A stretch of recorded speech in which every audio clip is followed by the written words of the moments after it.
another one, it influences the clef, the keys we have to use. So what's the best way to study solmizations, clefs, and some elements of modality? These duos in Adriano Banchieri's Cartella Musicale, this one, there are some duos which are two-part composition, or even called bicinium. They are very nice because they are built on the 8th tones and then the 12 modes, so we can analyze the counterpoint and all the corresponding elements between the modes and the tones, reading with ancient clefs. So let's take the first duo or bicinia in the 8th tones before the 8th mode, the 12 modes. So here they are after this section, after this duo, these are separate duos. Here, okay, here. Duo del primo tuono ecclesiastico, of the first ecclesiastical tone. Okay. Now, why is Banchieri using the tenor and the alto and the soprano clef? Why? Do you know why, or I tell you? Just tell me, because you know it's something new for you. But or better, can you guess why? Okay. The very interesting thing is if you look at all this duo in the 8th ecclesiastical tones, they all have the tenor clef and the soprano clef. Why? Because they are already set in a way that are comfortable for the voices, which means that they are already transposed. So some of these modes are already transposed in order to be practicable in the choral register, in the vocal register. Now, let's analyze the first tonus. The first tonus, very little basic, in Cantus Firmus is composed by the union of the first species of the diapente, Re, Mi, Fa, Sol, La, and the first species of the diatessaron, Re, Mi, Fa, Sol, La. Re, Mi, Fa, Sol, La, Re, Mi, Fa, Sol. Can you hear the keyboard? Okay. Exactly. The soprano, yes, and how this modal range works in polyphony. The soprano, so the tenor and the cantus, they are an octave apart. So if it's the range of the tenor, the cantus has the same range, an octave apart. So that's why. Now, as you can see, the way to create fugues, because we are in the first tonus, and the first tonus is authenticus, this is something which is more clear in Cantus Firmus than in Cantus Figuratus, takes ascending species. So, Re, Re, Sol, Fa, Mi, Re, Do, Re, while the second tonus, as we'll see later, takes descending species. La, Re, Fa, Mi, Re, Mi, Fa, Sol, La. When you start the subject descending, you're giving a plagal touch to the subject. Now, this is our subject. If I ask you to play the first line, okay, stop 1 second. This is a very interesting topic because it's related to the tactus.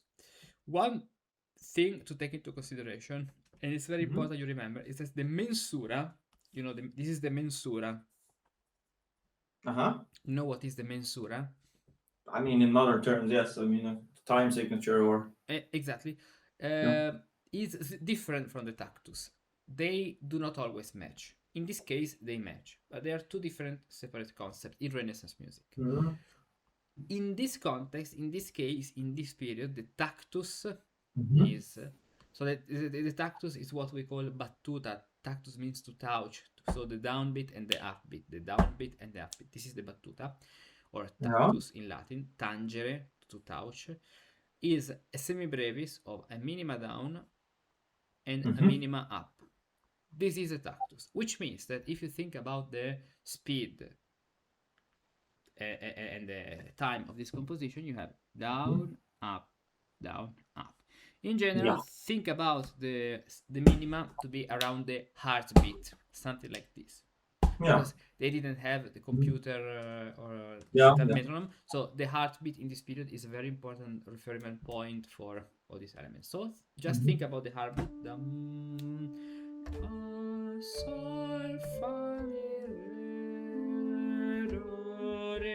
this way. Play. Yeah. And what is a bit the maybe it's because of the the quality of the image here or whatever, but second bar, the soprano, then I have shorter notes. Are they? Because they seem a bit different. What do you mean? So and then sol fa mi. Yeah, Fa, they are mi, or, they're black yeah, notes. They're black notes. yeah. Okay, yeah. That was my That was Okay, my okay. yeah. Okay, then let's try.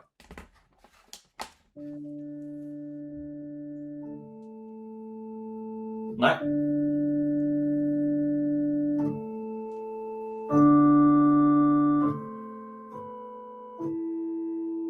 Nej. Ja, ja.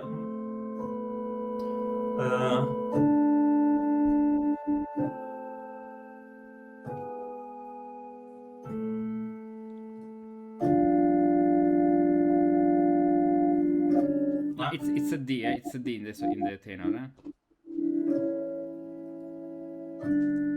Okay. Yeah. No, this is a unison. It's a unison. Okay. Yes.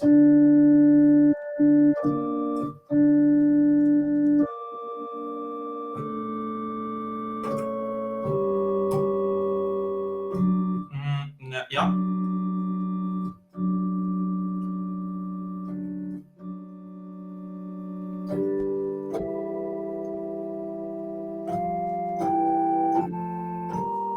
Nej. B. Yeah, natural. Okay, ja.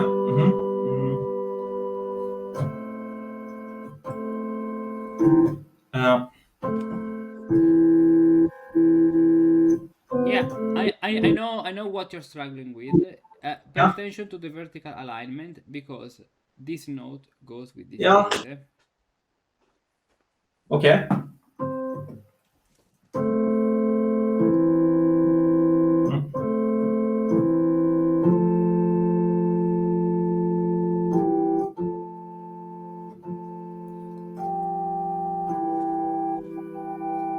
And then cadence to F.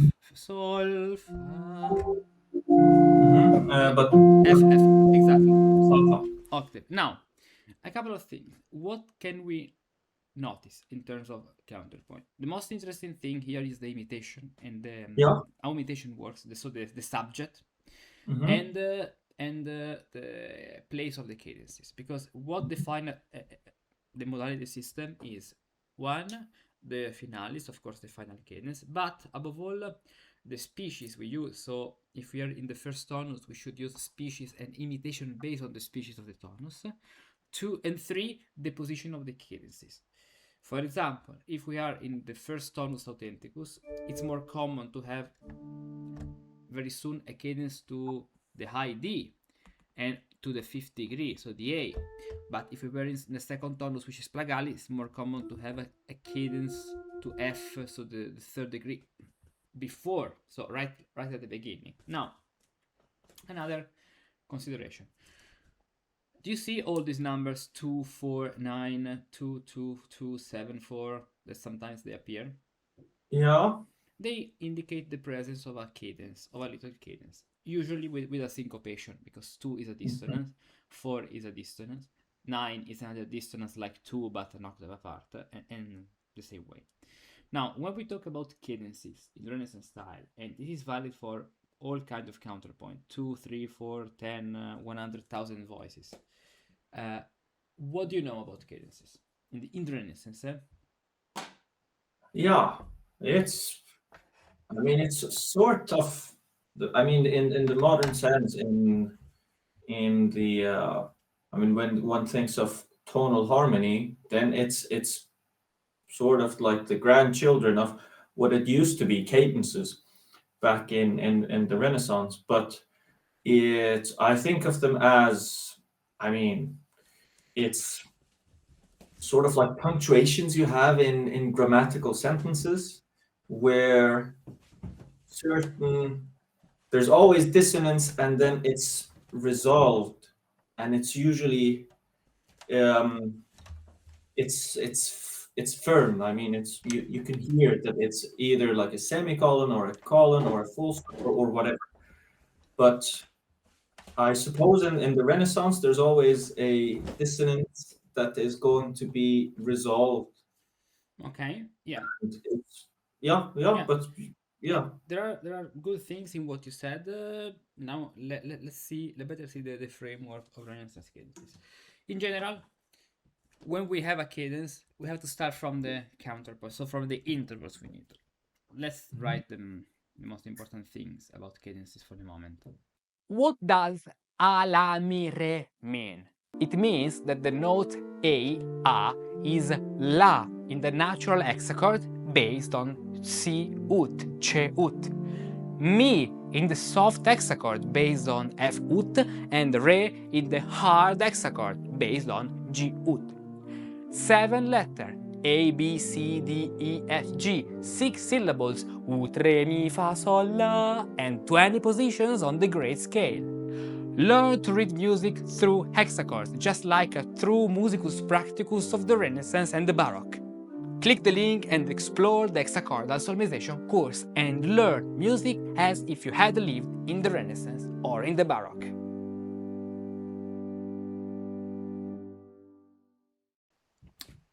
First of all, when we have a cadence, we should think about a sixth, major sixth moving to the octave, or a minor third moving to the unison or another octave. This is something I suppose you already know. yeah. Okay. I mean, it makes sense to me, but is it always a major sixth going to an octave or a minor third going to? Let's say always yes. There are some variants and some exceptions, but all are based on this structure. So Yeah, I would say yes, always, because of the reason. Now, major.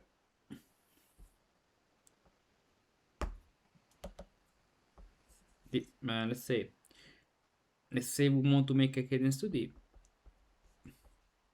Major octave, major 6 to the octave, or on the contrary, minor third to the unison, or even an octave apart. So if you do this, that's fine. For example, so major 6th to the octave, or minor 6th, minor third, I mean, to the octave, to the unison or octave. Okay. Now, this kind of cadence is called simple cadence because there are no dissonances. Yeah. So the first classification we can do is between simple cadences, simple and sometimes called diminuite. We could even say in compound. Simple. If you read an Italian source, you'll find semplici or simplex in Latin.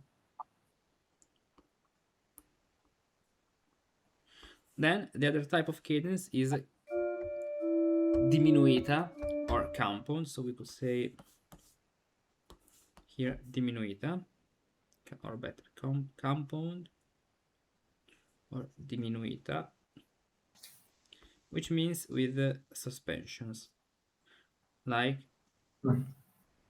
7/6. What's the inversion of 7/6? What's the inversion of it? The inversion of 7/6 is it 2/3? Exactly. The inversion of 7/6 exactly is 2/3.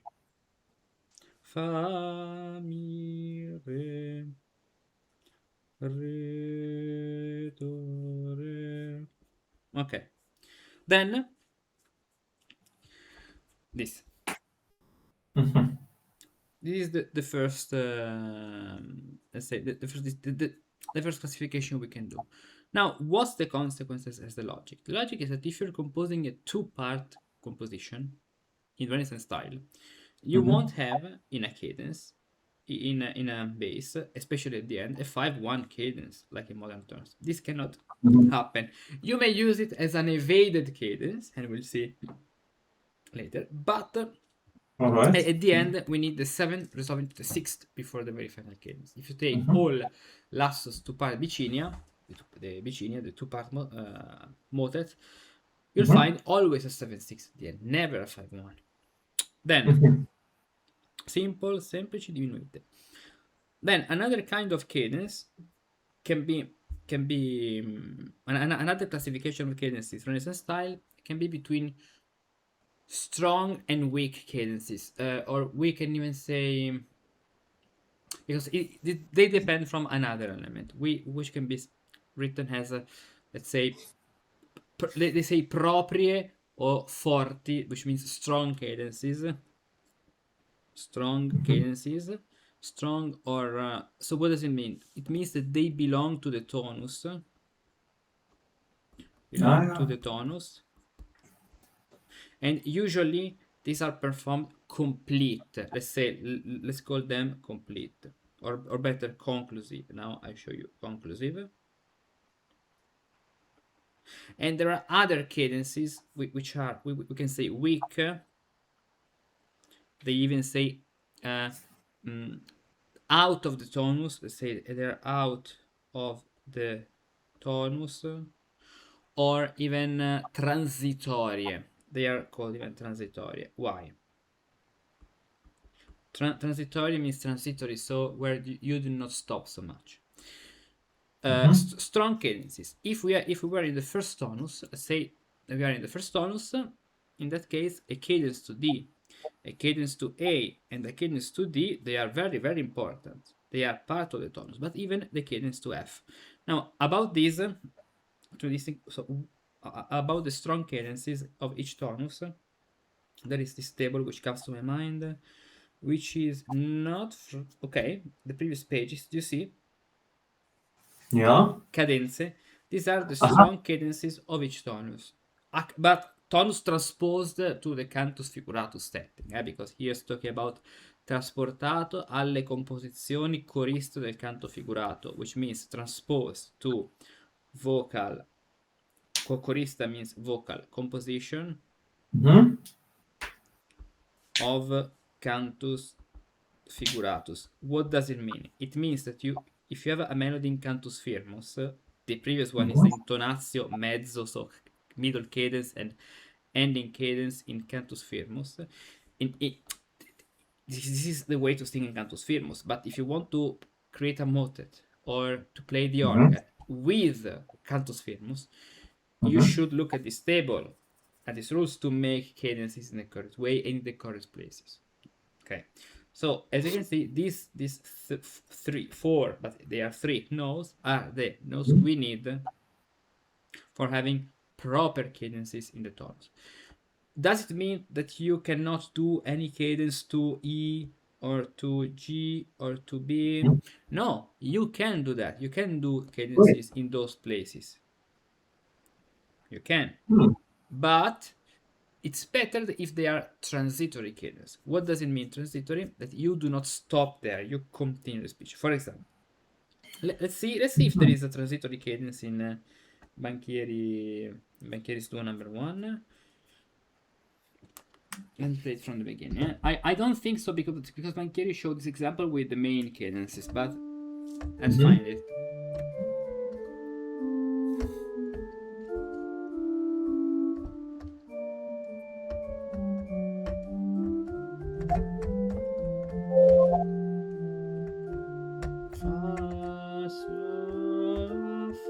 No, here is doing a lot of cadences. Fa, mi, re, sol, fa, re, fa, sol. Okay, no, he's doing only main cadences, but I show you another place where there are transitory cadences in the first tonus. Here. Could I just? I mean, this is very interesting. But just a sort of a just for me to remember a tonus. I mean, we had the first. So when we speak of the first tonus, for example, that as you're saying, and all these cadences, if they're strong cadences, they're in the first tonus, and in these four notes. Well, then what would it mean to be in the second tonus? Was that because I'm having like the terminology here, tonus. Could you just make me like help me remember? Yes. Yeah. Yeah, I help you. First of all, let me take the other example I was looking for. So, yes, here tones and modes. No, that's not here. It's the other one. Is number 2. Let's take. This is which tonus? Fourth.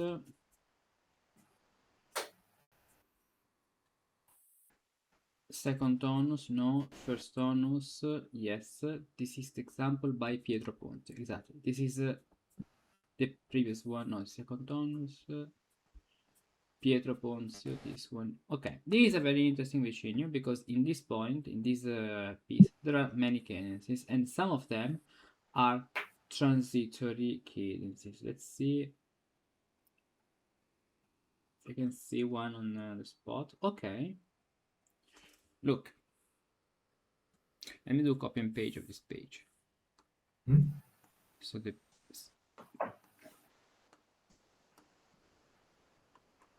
1, 2, and 3.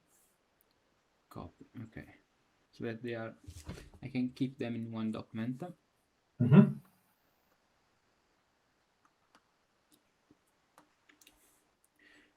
Now I'm going to play this, and I'll tell you when there is a transitory cadence. Yeah.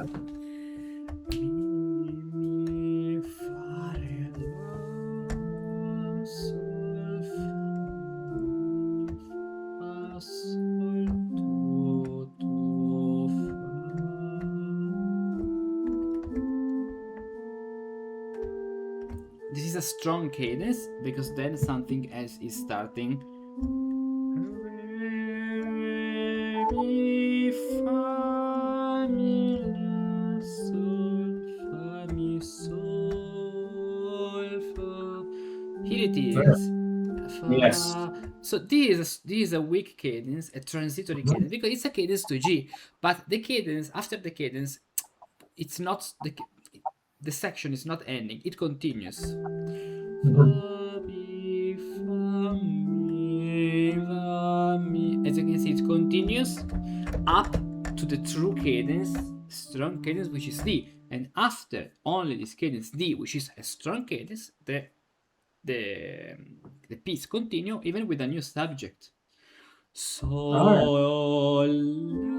la, sol, and it continues.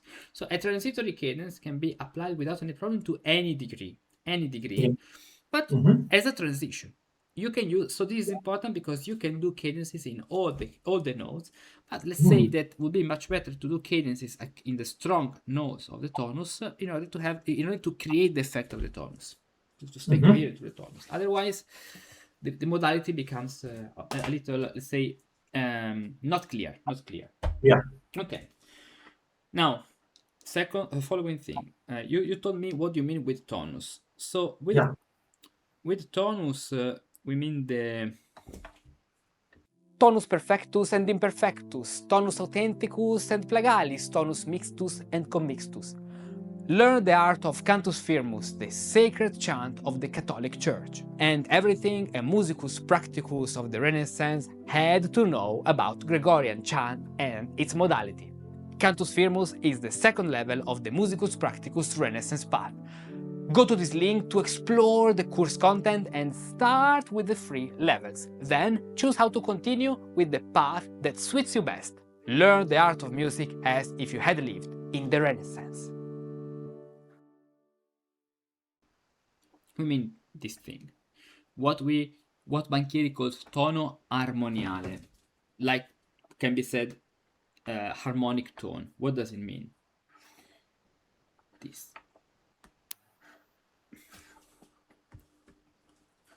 Because the word tonus can have more than one meaning.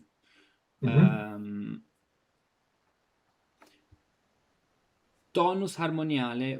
So with tonus we can indicate the tone or the semitone, tone or the semitone, but this is not the kind of tone we are talking about. With tonus, we're talking about the combination of diapente plus diatessaron. Species diapente plus species diatessaron. Mhm. This is the tonus. When we talk about the first tonus, authenticus, we're talking about the combination of the first species of the diapente, re, mi, fa, sol, la, plus the first species of the diatessaron, re, mi, fa, sol, this. Mhm. This. And with one finalis, which is the sol, re, and with their proper cadences. This is what we mean with tonus. Yes, that I do remember. But then you mentioned that do we have, say, when thinking of a composition?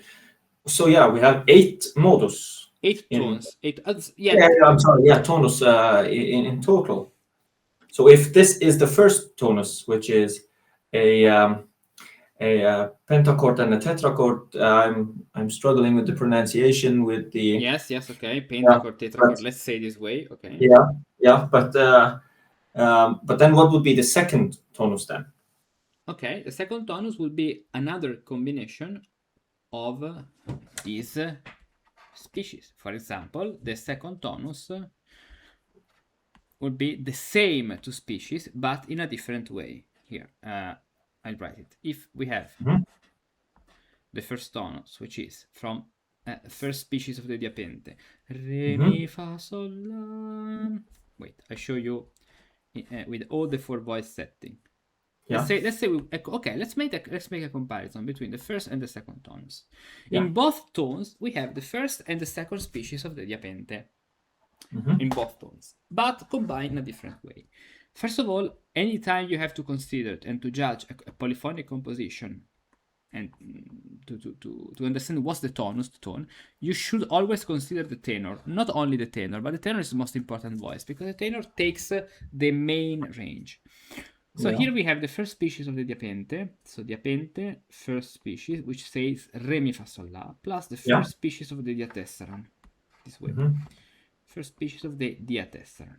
Now, this way. And let's draw a line. Okay. Here I draw another line, but I leave a little space. Then I'll draw another line so that we have 4 spaces now because we need 4 columns. When we talk about the second tonus,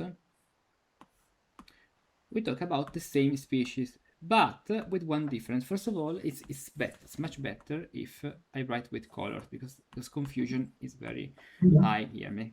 So let's use the orange for the diapente for the fifth and green for the diatessaron. This is re, mi, fa, sol, la, plus the diatessaron, re, mi, fa, sol. Perfect.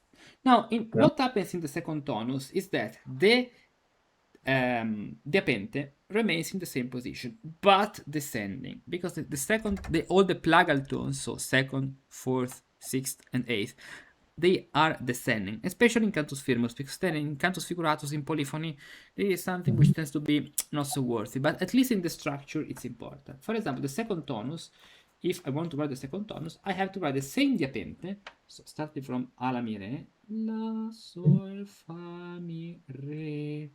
But the diatessaron, and let's use the correct clef first of all. In order to have this, I have to use the baritone clef. The diapente, as you can see, is in the same position, which means that this note, A, is the same note. But the diatessaron, instead of being in the top position, is in the low position. Sol, fa, mi, re. Now, consider one thing. This is the tenor. It's very low to be the tenor. It's very low for the tenor voice. What does it mean if this is the tenor? It means that this is the main voice, the tenor. Let's write a big T. And this means that when we have the bass in polyphony, the bass stays in, let's say, the opposite register. Even if the tonus is the first here, because it's the tenor which commands. But the bass, let's say, in order to be set with the tenor, stays down. How? Let's put the bass clef. And we have the same diapente, which is here. We could even do a better picture if we keep aligned the diapente in the tessera, which is much clearer now. This way. Re, mi, fa, sol, la. And before, so, re, mi, fa, sol. Now, the bass, it's easy to sing. It's in a good register for the bass. And this part is a common part. So this diapente is where the tenor and the bass, they both sing together. What happens with the second tonus? What happens with the second tonus? It's quite weird. Why? Because we have the bass which goes very, very, very, very low. So that's why we have, for example, let's see if I want to put F here. Yes, they used to write this clef, which is today not used. Have you ever seen this clef? No, I don't think so. This is, and then I'll tell you, because this is the contrabassi setting.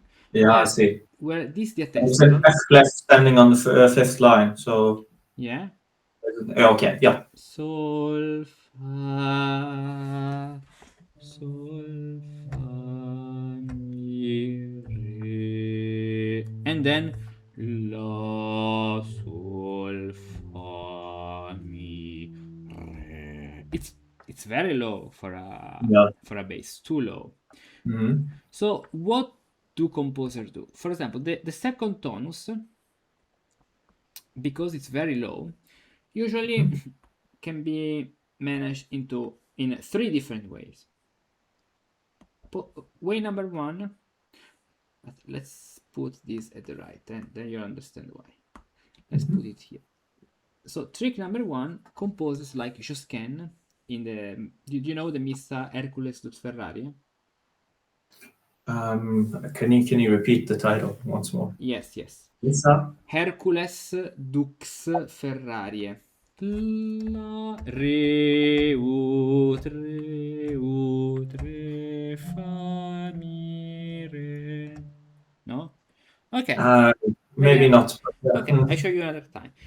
What do Josquin do? Basically, because the tenor is the bass is very, very low, he just cuts out the bass, and the bass sings with the tenor, so that at the end the vocal register are like 2 tenors, an alto, and 2 tenors, an alto, and a very low soprano.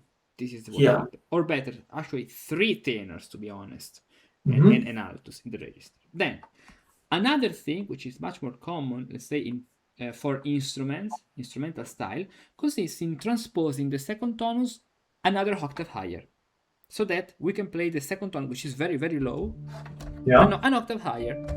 But for vocal music, which is what interests us the most for the moment, what happens is the transposition. So we pass from this clef combination of the second tonus in the natural position, because we don't have any key signature, any flat or sharps in the key, with the transposition with the flat. What happens if we apply the flat? First of all, we have to transpose all 4th up, which means that we can reuse the tenor clef here, as you can see. So we have the chiave chorista. Chorista means which is comfortable for the voice.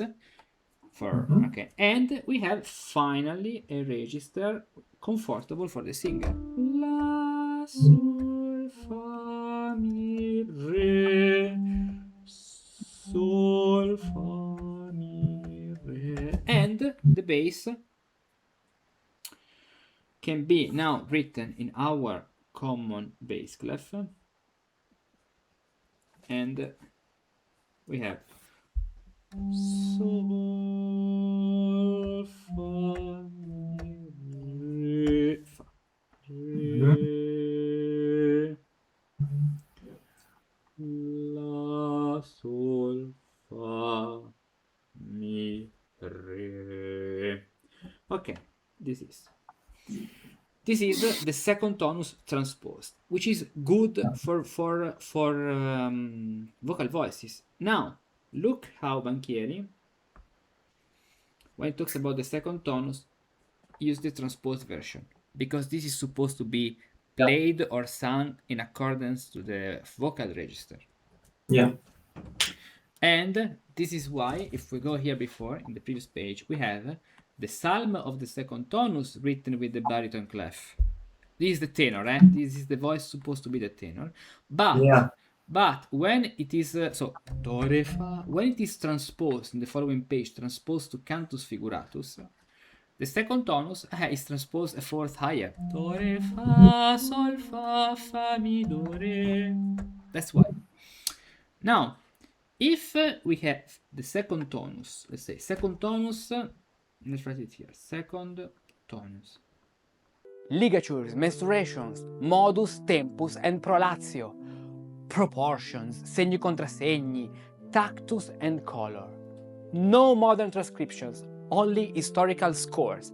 Learn to read white mensural notation without relying on any transcription, but directly from the Renaissance, directly from the original sources. Click the link and discover Cantus Figuratus, the third level of the Musicus Practicus Renaissance path, and learn to read music as if you had lived in the Renaissance. Now, if we have the second tonus, let's say second tonus, let's write it here, second tonus. Chiavi naturali, natural clefs. Natural clefs. The combination clefs is called contrabassi clefs. Why contrabassi? Because they're very low, low clefs. Contrabassi clefs. In this setting, the second tonus transposed, so the second tonus transposed, so natural clefs, okay, bemolle, accidental clefs, which means with the flat clefs. The setting is called chiavi coriste, so vocal clefs. Okay. Vocal clefs. Chiavi coriste. Now, what happens with the first tonus? Because the first tonus, it's already in vocal clefs. So if we write first tonus in the natural clefs, contrabassi clefs, contrabassi, vocal clefs. What happens is that if we transpose this up, we get another clef combination, the chiavette or chiavi acute, acute clef, high setting. And that's why in some vocal pieces you may find the alto clef for the tenor and the tenor clef for the bass. Because if we take this and we transpose this fourth up, is what fourth up, yeah. Have you ever found something like this? Maybe so, but since I've never paid attention to it like this, because these accidentals to me, it's just I look at them in a whole different way. I've never thought of it like this. And so do you see why you cannot do Renaissance music without ancient clefs? Because the combination clefs depends on the tonus. And if you use the random clefs, the treble and bass clef, you just do shit because you don't have the boundaries. The boundaries. You don't have the limit and the reason and the logic of the painting that is. What happens now? It happens that if this note is D, a fourth high, it becomes G. Indeed, look, we are perfectly within the stuff. And so we can do Re, Mi, Fa, Sol, La. Re, Mi, Fa, Sol, La, plus the D apente. Re, Mi, Fa, Sol, La. You could say this is very high. Indeed, it is very high because for instruments it's very good. Not for the voices. Yeah. Then the tonus plagalis, the plagal tones, tonus plagalis, the bass has the same diapente in the same position, but then of course the diatessaron changes the position and goes before, and the bass is not so low. So what's, for example, an implication of this? An implication is that okay, first of all, for vocal music, these are vocal music is the vocal clefs combination which is used usually, 1 and 2 for vocal music. But the main difference in for example in cadences, the final cadence, is that the final cadence in the first tonus in the bass will certainly be this note, because this is part, this belongs to the ambitus, to this note 5-1, while this 5-1, as you can see in fa mi re la sol fa mi re, one moment, fa mi re, wait, I wrote this a third higher, Yeah, I was going to mention that, but yeah, I thought, that's why. yeah. And for the moment, let's use the tenor clef for here, because we can Yeah, find that, sure. or even this. So this, Mhm. not the tenor clef, I mean not the tenor clef, the la sol fa mi, no, that's the contrabbasso clef, which is okay. I mean, transpose it down this way. Yes, I am a third typo. Now, yeah, true. Now, what happens? It happens that this cadence in the second tonus, because the final note here in the bass, the finalis, is D. So sol fa mi re, this one. This is not practicable. This is too low, as you can see. So the final cadence, you have to consider the vocal clef combination in the second tonus can be this, descending,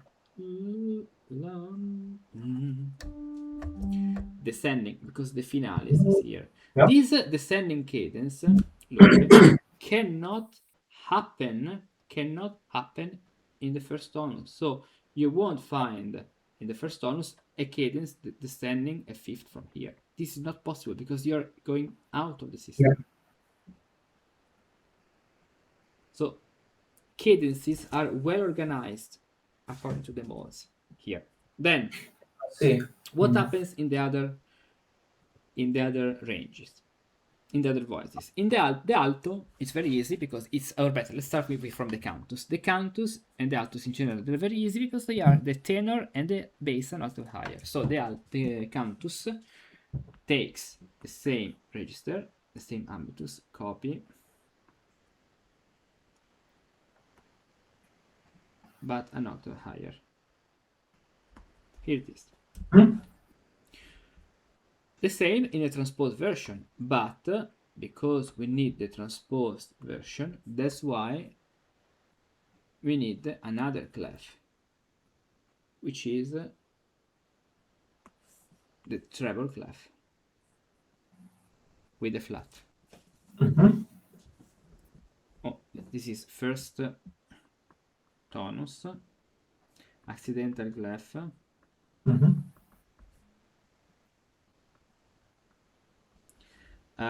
Chiavi acute, so chiavette, called chiavette, which means acute clefs. Now, what happens with the second tonus? We have to take the tenor, which is starting from a la mi re. You have to do copy and paste, and in order to make it fit here, we can use this combination, and so the most appropriate clef is the modern mezzo soprano clef. Then here because we have the vocal clef, we can be safe and write the soprano clef we already know, but with the flat. Then we can take the tenor, copy the tenor range, and we can put it here, starting from D. Yeah. Of course. Why? Because when we transpose, the finalis, so the final note here is D. When let's put it in the tenor, D. This is the finalis, the F. When we do the transposition, the finalis becomes G. Of course. Now, what about the altus? What happens with the altus? So this is the cantus. The altus is the tenor, is the bass, an octave higher. So here in the vocal clef, we can write the alto clef. We take the range we have for the bass, and we just move it an octave higher, starting from A to A, and as you can see, it perfectly fits the register, the position. Then, when we have the acute setting for the first tonus, we cannot use anymore the same register, the same clef, but we have to use the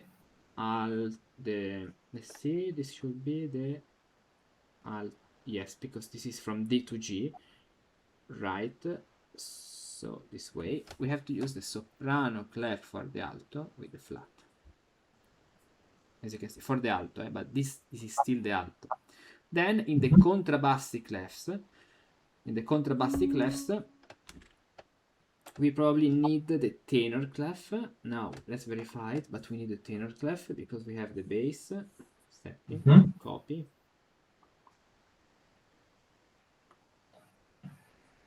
And the finalis is on G, no, on D. So this is moving from D, so here exactly, moving down to D, which is very low for a. This is very low for an alto, Yeah. as you can see. Then in the transposed version, very easy, because we can use our alto clef, but with the flat this way, and from G to D and from to G. This is in polyphony, Renaissance music, the difference in terms of range, ambitus, and combination clef between the first and the second tonus. Totally different from the modern approach, because here we have to take into consideration the finalis. Finalis is D sol re. Here is G sol re ut. Then D sol re again, and G sol re ut. Now look at this combination of the second tonus contrabassi clef.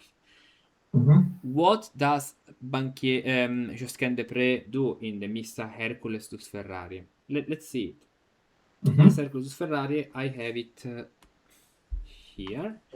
Did you know that the fifth tonus or modus in the Renaissance could have as many as 5 different endings, finalis? C'è sol fa ut, a la mi re, and e la mi when used as a tonus, e fa ut and be fa be mi when used as a modus.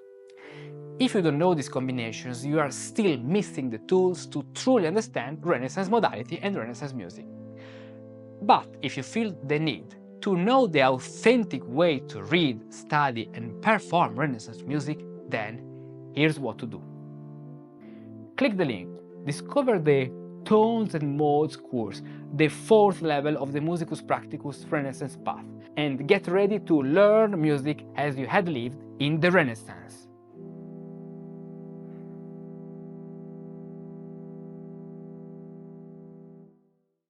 Proportion, tactus, mensuration, perfect. No, it was about mensuration, perfect. No, about perfections, because the first, at the end of this exercise of the Furio, I put some pieces written this way. Okay, here it is.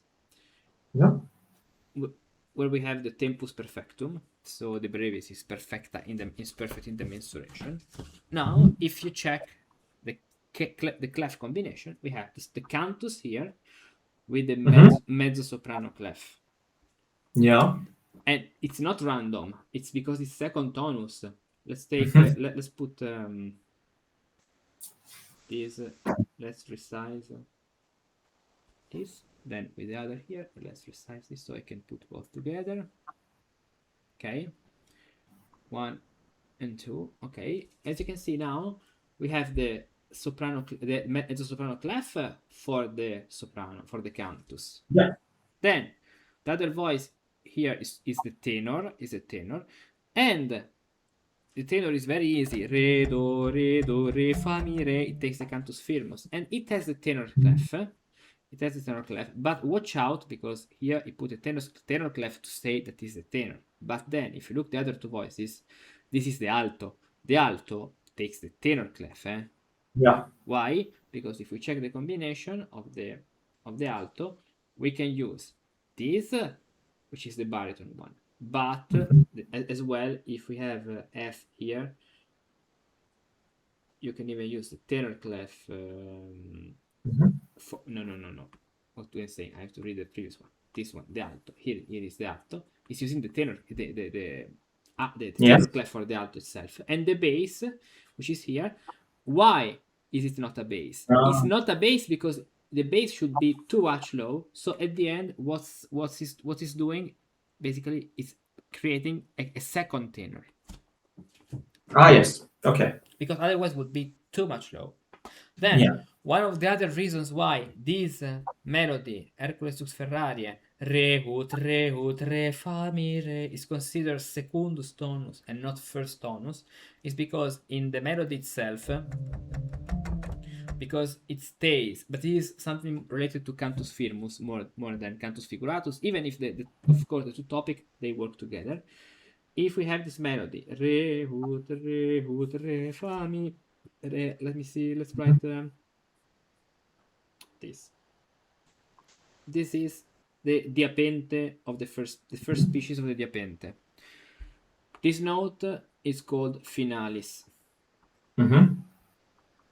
which is de sol re. The other note here is called con finalis. Con means they say a kind of the, Star Wars. Yeah. This is like the force and the dark force. Yeah, I see. To show you, the confinalis has each finalis has its confinalis. So which means the extreme of the other extreme of the diapente. And in the middle, here we have the so-called nota mediana, the middle note, which is F. Yeah. Mediana. F. Now, when we have a very simple chant based on a few notes, we have to judge if it is a second or first tonus authenticus or pluralis based on what's the big space. So where it stays in the according to the diapente. Here, if we write the melody, we have re, fa, mi, re. So if we put a line, if you trace a line from the nota mediana, from the middle note, as you can see, wait, maybe a better line. Okay. Yeah. No, but my pen is fucked. I bought another one and it's arriving tomorrow. Porca puttana. Sorry, one more. Yeah, that's... Okay, if you trace a line this way, as you can see, it stays in the lower part of the diapente. So that's of the fifth. That's why we consider this secundus tonus. And so, and what's the consequence? If if you have a composition based on Cantus Firmus, and the Cantus Firmus itself is in the second tonus, the polyphonic version you do must be in the second tonus. Yeah. Otherwise, you're going against the rule of modality, the basic rule. If the mass, the piece, the motet, anything arise from a specific tonus of Cantus Firmus. Okay. Then the modality, the understanding of modality, it's very for instance, is very complex. Why very complex? Because there are a lot of combinations. What are all these combinations? Combinations number one, modality in Cantus Firmus. So Cantus Firmus modality. Let's say Cantus Firmus modality. Cantus Firmus modality. When we talk about Cantus Firmus modality, we have to create another sub-classification between, let's say, antiphons modes, and between psalm modes. I would let's use a correct terminology. Let's use tones, because I don't want to make confusion between tones and modes, even if they are used as synonymous. But let's keep a distinguished terminology. Yeah. Antiphons tones and psalm tones. This is very different because you can find a psalm tone, for example, the third. Sometimes they correspond. Sometimes no, they don't correspond. For example, the third tonus of the antiphons, the finalis is E la mi. But the same third tonus for the psalm, the finalis is A la mi re. That's why if you check Baroque music written in the third tonus, and which is supposed to be played with psalms in alternating, like any suite, any French organ suite, it's composed in A minor. Watch out, that's why. Yeah. Then we have another level of modality to take into consideration, which is the Cantus Figuratus modality. Cantus Figuratus modality. What does it mean? It means that this arises from Cantus Firmus. Okay, arise from Cantus Firmus, and basically this modality is made to be comfortable for the voices. So we have the 8 tones of Cantus Figuratus. So this is the so what's the core? Here the core are correct writing, pure writing, let's say pure writing without transpositions, writing, and psalm cadences. In Cantus Figuratus modality, the core is to be comfortable. Important, monody. Comfortable for the voices. And so we have the eight tones. Then there's another classification, which is the, let's say let's call it Glarian system, where the core is the scalar building. What does it mean? The Glarian system is made to be is designed on the, just let's say on the architecture of each scale, the apente plus the tessero, with the addition of other extra combinations. Why this? Because thanks to this scalar building, they made those 12 modes, the famous 12 modes, where they tried to put together all the previous two systems. But some composer, for example, Angleria, or another one which is more famous is Merlo, they continued to say and claim that at the end, even in the 12 mode system, the real modes are still 8, because the new 12 mode system, and this is true, they do not introduce any new diapente and diatessaron species. They are just different combinations, and this is a good point of view for the Renaissance composer. Then what happens? We can have, for example, the fifth tonus. Let's take the fifth tonus and modus. I'll show you how all of this can can change just based on the tenor. This is the fifth modus. Let's make an example. So fifth modus. I make the fifth modus because it's one of the tones which tends to change the most. The first tonus is the same in all; they correspond. But the fifth tonus has a lot of problems because the fifth modus in let's say one Cantus Firmus. This is a Cantus Firmus. Antiphon.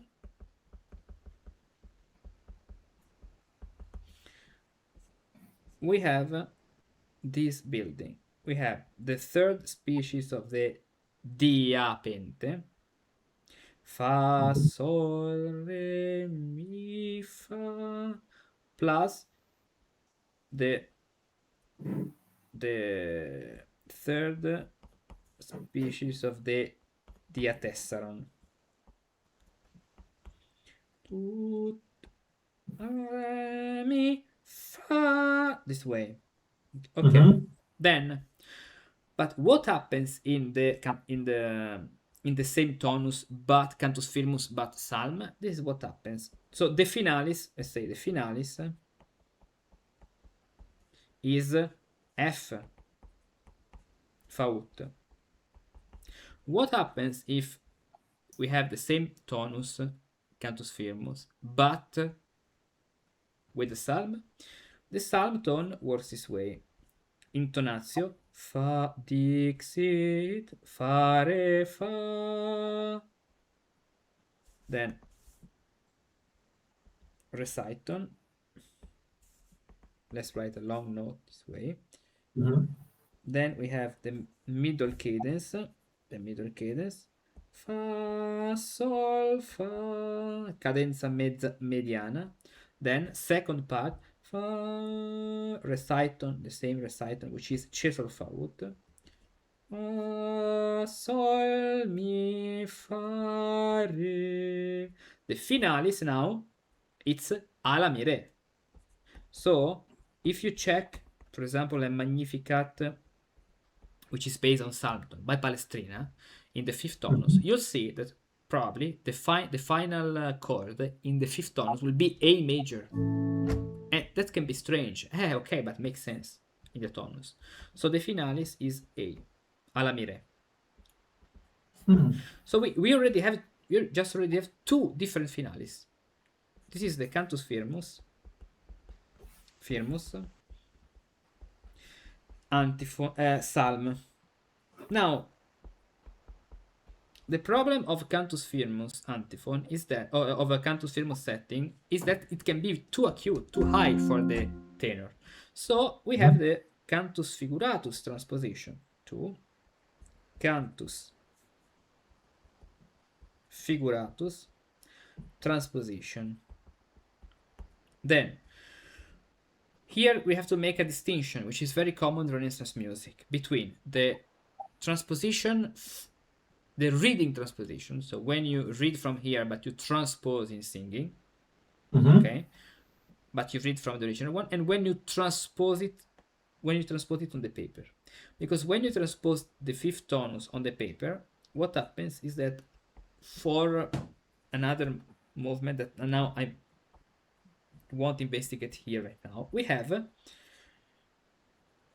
the species which is changing. So the finalis becomes Cesar Faut, ut, re, mi, fa, sol. We change the species. It becomes the fourth species of the diapente, plus the same ut, re, mi, fa, the third species of the diatessaron. What's the reason why? It's because we cannot write the F sharp in Renaissance in the clef. So this is what happens. Then the finalis changes. The finalis now is Cesar Faut.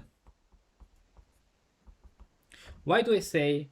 Well, so why did I mention about the transposition in reading and transposition on the paper?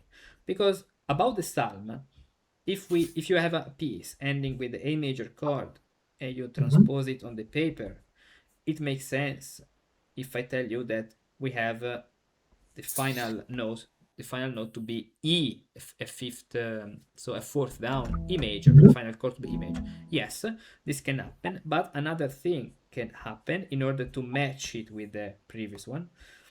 The following thing: if we have the psalm, which is now do, mi, sol, la, sol, reciton, la, fa, sol, mi. When, let's say, we sing version 1 with reading transposition, we keep the F sharp, even if it's not written.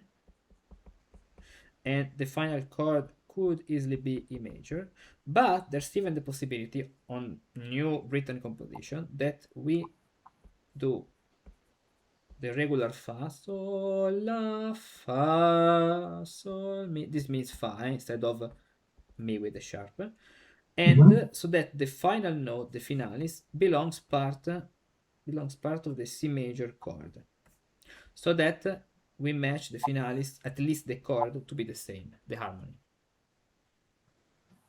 So, as you can see, we can have another finalis. When it's transposed by reading, the finalis now is la mi. Then we have to see about, we have to analyze the Glarian system. In the Glarian system, we have the fifth tonus, which is the basic structural. So it's very mathematical in the Glarian system. So we have our species of the diapente, fa, sol, re, mi, fa, third species of the diapente, plus third species of the diatessera. So we could say, Glarian system, Glarian modes. The fifth Glarian mode corresponds to this one. Yeah. This one, the Cantus Firmus antiphon mode. But we can have in the Glarian system the transposed version, because if you check Glarianus and Zerlino, they transposed up or down a fourth. For example, this one with a B flat, transposed with B flat. For example, let's say that we want to transpose it down, means that instead of this F, I need a B flat. So instead of the alto clef B flat here, means that in order to have B flat here, I should use the baritone clef. This way, so that I have B flat and B flat. We have the same third species of the diapente plus the same third species of the diatessera. Fa, sol, re, mi, fa, ut, re, mi, fa. But what about the fifth tonus? The fifth tonus of Cantus Firmus corresponds now to another Glarian modus, the 11th. Just to pay attention. Here the finalis,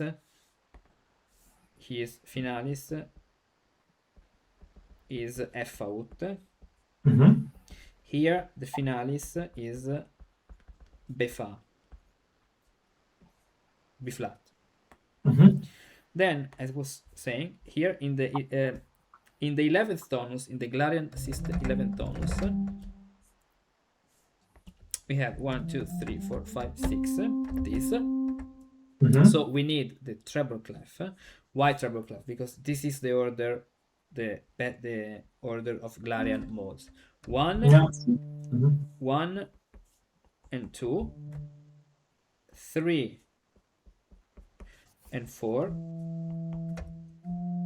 5, 5th and 6th, 7th and 8th. Then we have the 9th and the 10th. Then we have the 11th and the 12th. Then what happens in some crazy man like Zerlino? They said, oh, but anytime we use this, we have to transpose it an octave down.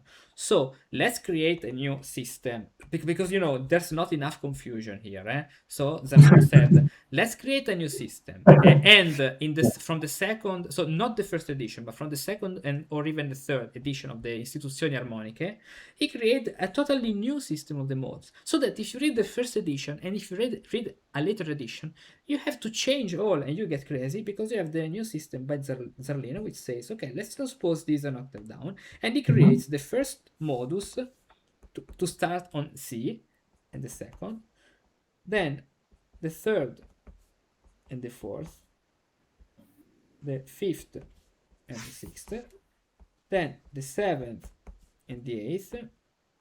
It is something, as you can see on the paper, makes sense, but then the only result is creating confusion. Then the ninth and the 10th and the 11th and the 12th. Oops, 1 to 3, 12th. This way. And this is, let's say, the Zarlino's mess. Okay, the confusion made by Zarlino. Because of this, but he was right in saying that this is too high, indeed, because this is supposed to be the first note of the tenor. So actually, you have to think about this an octave down. So, but the tenor starting here is too acute. So what happens? It happens that they transpose it down. So let's transpose it now down, starting from C, so that you know that this is already transposed down. This is already transposed down. And we start the ut, re, mi, fa, sol, the species, the ascending species, which is the fourth species of the diapente, and ut, re, mi, fa, plus the third species of the diatessaron. Then it's not enough because we can have another transposition of this one, which is a fourth higher from F out here, F out. But this time we add the flat, and so we have ut, re, mi, fa, sol. So the fourth species of the diapente, and then ut, re, mi, fa, the third species of the diatessaron. And as you can see, now we have this, which corresponds to the fifth tonus. This corresponds to the fifth tonus of Cantus Figuratus. And this one, which corresponds to our previous tonus with Cantus Firmus, because at the end, if you check Canti Fermi, sometimes you find a flat in the melody. So now the flat from the melody moves to the clef. And with the 12 mode system, you can let's say classify all the modes and those in Cantus Firmus. But at the end, you're not introducing anything new because the species combination is always the same. They do not introduce any new species.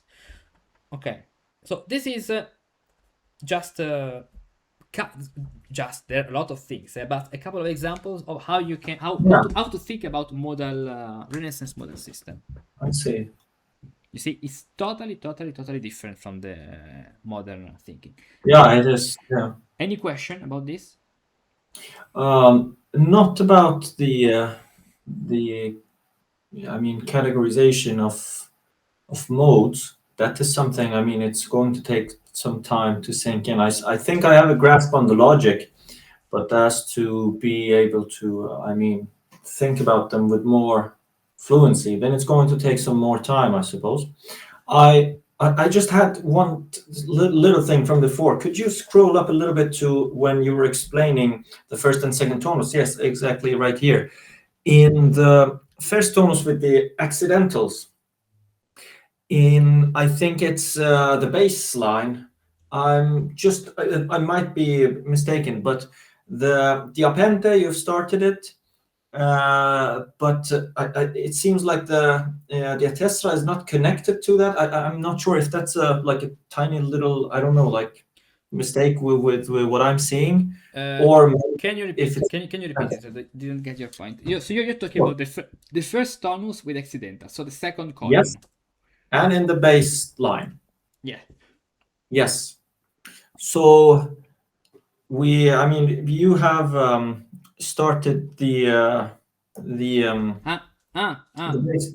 Yeah. No. Yeah. And Yes. but yes, that was what I was. Yeah, Yes, of course. My yeah. So, you know, I thought, talking yeah, about modality, it's very stressful. yeah, absolutely. I understand it. Yeah, I yeah, just yeah. thought everything made sense except that one, and I thought I should. True. You're Yeah, right. You're yeah, right. You're right. yeah. But Even because when you think about the append and the tesson, remember that the last note and the first note, they always overlap. Yes. yeah, Yes. sure, yeah. Good. Okay.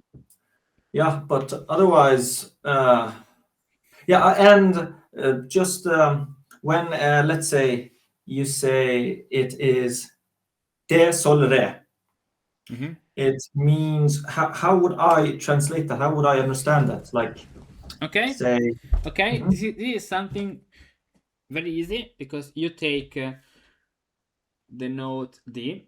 So let's take, for example, de sol, de la. Actually, the complete name should be de la sol re. So what you have to do, first of all, mhm, let's take the letter D. Below yeah, D we have C, then we have B, then we have A, then we have G, then we have F. Now la, sol, fa, mi, re, ut. La means that D is la yeah, in F ut, in the soft hexachord. Sol, fa, mi, re, ut. G is ut in the G ut hexachord, so hard hexachord. And de re, you go down, you have ch ut, so which means that D is ut, D is re in ch ut, which means in the natural hexachord. mhm, This is. yeah. It makes clear sense now. And the same thing for che sol fa ut, is the same. You create with this Yeah. kind of battleship, you create the name of all the Yes, notes. yes. This is And a thing you can see on the great scale. Tell me. yeah, is it common to drop some of it? Because I mean, if I just say de sol re, and I suppose I mean there would not be any other sort of combination than What do you mean? de sol. Uh, so when I want to write something like this, or I mean, or say it or whatever, do I have to say de la sol re, or could I drop the la de sol re? Would that mean the same thing? Yeah, yes and no. Let's say if you want to be more abstract, yes, you can say de la sol re, the complete name. But the reason why I'm saying de sol re is that when we talk about the modes and the especially the finales, they are not placed randomly, but they are placed in this place. I show you in a specific position in the Renaissance great scale system. So you probably have already seen this picture. Let me see. This famous picture. Very, we mentioned Gaffurio. You were thinking about this. Yes. Okay, what happens here? It happens that if we start from the bottom, we have our finales to be here. D, E, G, E.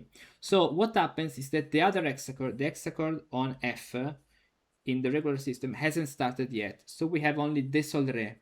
But if you go an octave higher on D, you have de la sol re, the complete name, because the hexachord on F hasn't started yet. So when we talk about the finales, to be precise in the regular system, we say de sol re in order to say that it's exactly this de sol re. If you want to be even precise, you should write the uppercase letter, de sol re indicates the grave order, the low order, and the minus case, this lowercase letter, the la sol re indicates the following order, and then when you want to go higher, you should use the de la sol, and now you see that the de la sol is called la sol because if you start another hexachord, you exceed the basic system. So it's why it's even called with only two la sol, but it's missing here. That's why, let's say the abstract name is de la sol re, the complete one. Then, if you want to be precise on the system, you should say de sol re with the uppercase, de la sol re, or de la sol. Yeah. Yeah. Great. Yeah, that is That makes perfect sense now, even though it's very different, but it's quite logical. Good. What if you were a musicus living in the 16th century Italy? What if you had studied with Palestrina, Josquin or Lassus? What would you have learned? What subject would you have studied? What counterpoint exercises would you have practiced? And what kind of musical training would you have followed? Today, people talk a lot about Renaissance style, but almost no one guides you through the actual path of a formation of a musicus practicus of the 16th century would have taken. For years, I searched for such a method, not just to understand how Renaissance music was written, but to step inside the musical mind of that time. So I decided to rebuild that path. And that's how the Musicus Practicus Renaissance was born. A truly authentic journey based on real historical practices designed to train you like a true Musicus Practicus of the Renaissance. A complete program grounded in historical sources that guides you step by step to read, sing and think and compose like a musician of the 15th and 16th century. Discover all the levels of the path on the Musicus Practicus Academy and start today with the free levels that you can find on the platform. Then choose the complete path that suits you best and learn the art of music as if you had lived in the Renaissance.